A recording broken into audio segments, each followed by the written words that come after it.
Magandang good afternoon po. Kain po tayo mga kasisilab. Meron tayong hipon na ginisa at meron tayong pansit canton at meron tayong itlog. Bukas na lang tayo mag-diet sila. Tapos bukas ito na namang ulam. Bukas na lang din tayo ulit mag-diet. Charis. Ulam namin. Hipon. Yummy! Hipon. Baboy. Itlog. Tar. Nakatoko ko eh.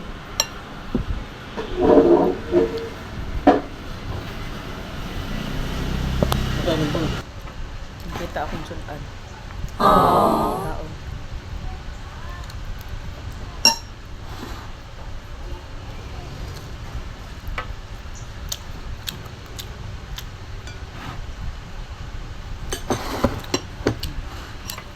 Ang tagnay na pa-schedule Lunes tawagan ako.